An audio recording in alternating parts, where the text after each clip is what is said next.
Good afternoon. It's Friday. I'm Eric Rohr. This is our Friday finish for Assisting Hands Richmond. We're trying a few things differently. I'm doing this via Zoom. It gives me a few other technological advantages, including recording this so I can post it on YouTube, and it makes it easier for me to do some screen shares. And from time to time, I'll do some screen shares. So anyway, we'll see how it goes. I'm interested to see how this looks on Facebook, and we'll go from there.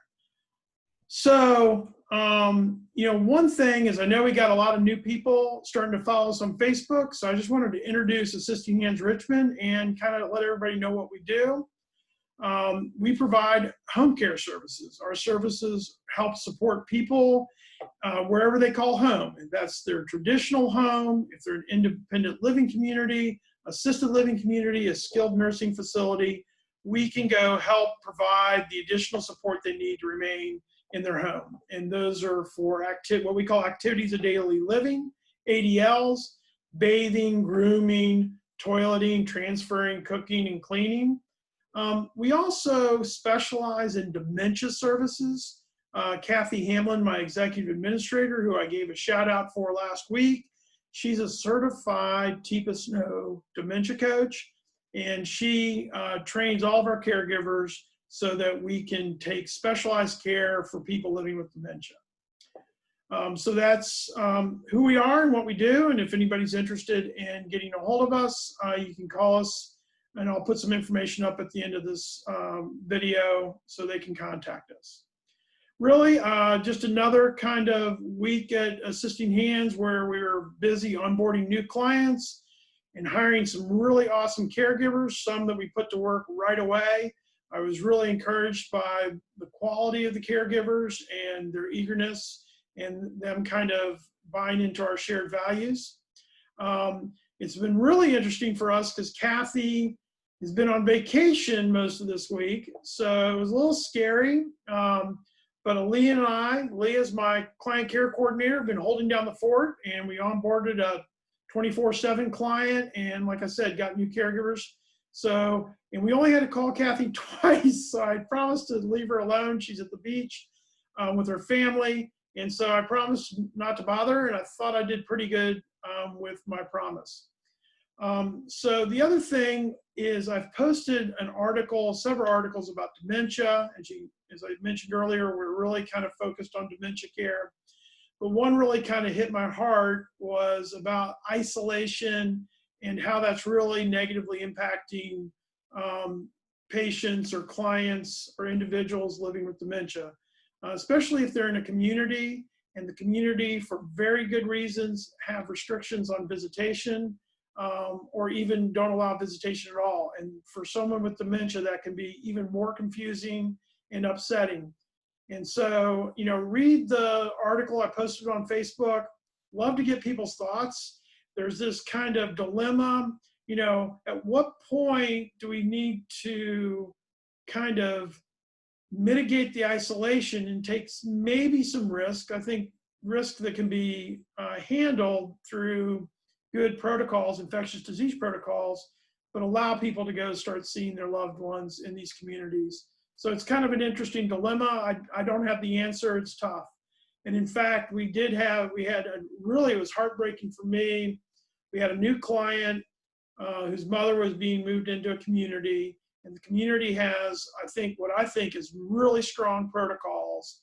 And even though the community does not have COVID-19, and this new client and new resident does not have COVID-19, they have a strict policy where the person needs to be quarantined in their room in the community for 14 days. So we were brought in to help be with that person in the room 24/7 for that 2-week period.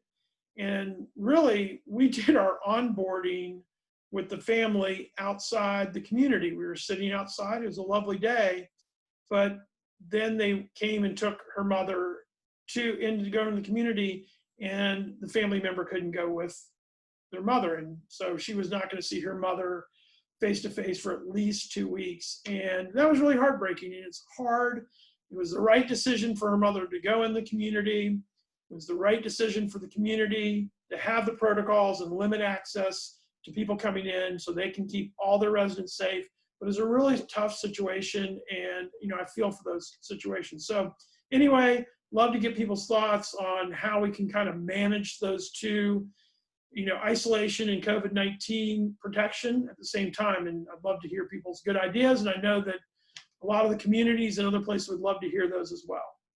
All right, now time for shout outs.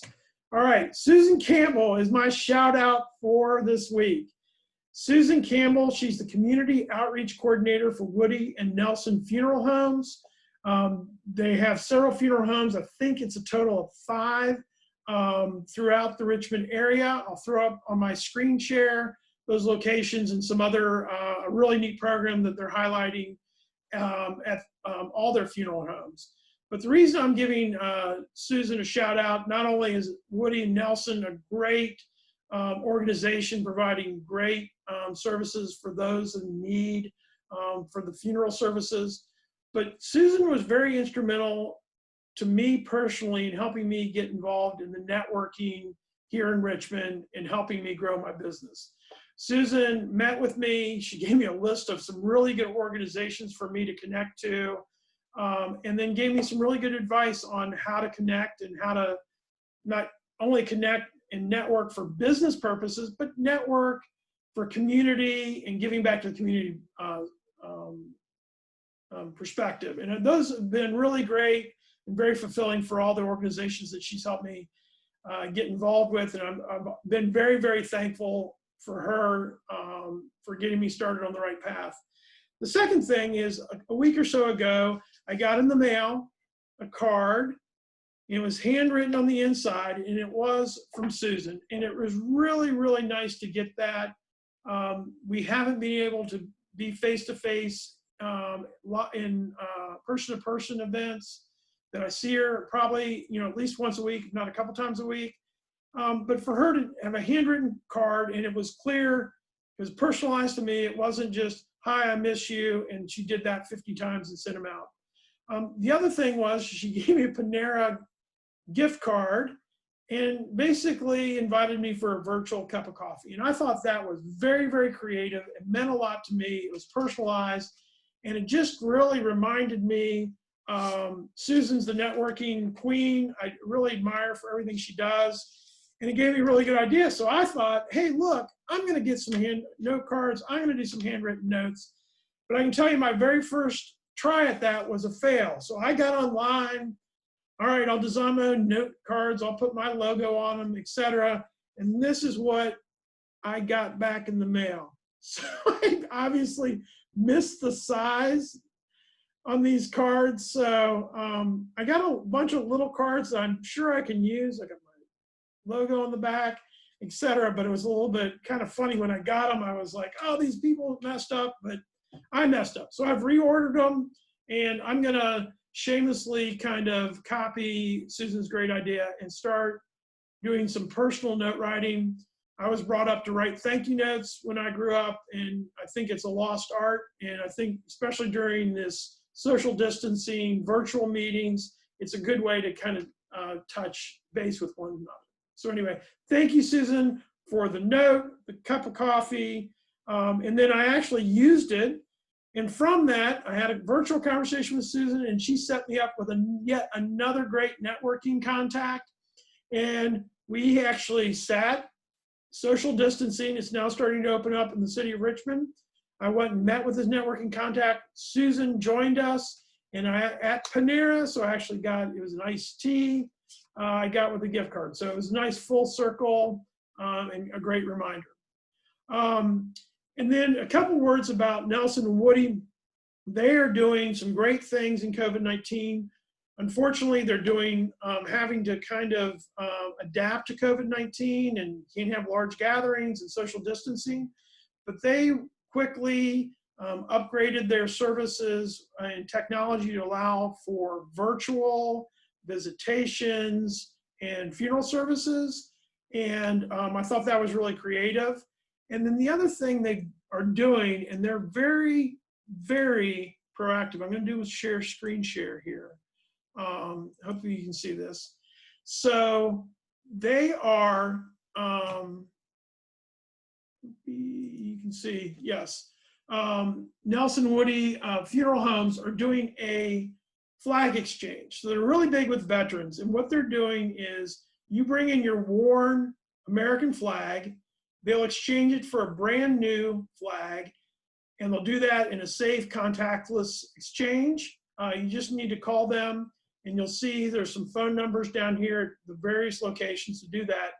And then they'll take the torn or soiled American flag, give you a brand new flag, and then they are working with the Virginia War Memorial to then dispose of those flags, those worn flags, in the right, respectful manner. Great idea, great service, and I'm just really glad that they are doing that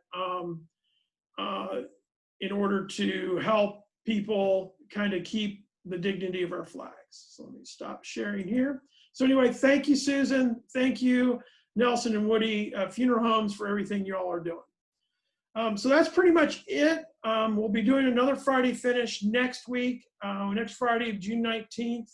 And then I'm going to try something even more daring from a technology standpoint. I'm actually going to have a live interview with the Shoutout candidate next week. I'm not going to say who it is, but I've already kind of lined it up, and I'll be trying to work out the kinks. And so I'm actually going to do the Shoutout with them live on Zoom and Facebook, and we'll see if that works. And it may be a big fail.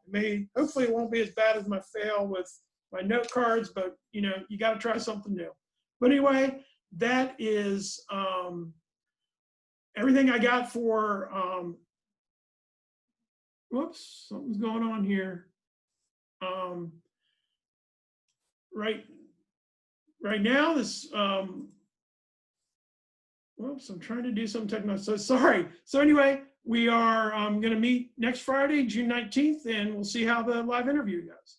Thanks, and have a great weekend.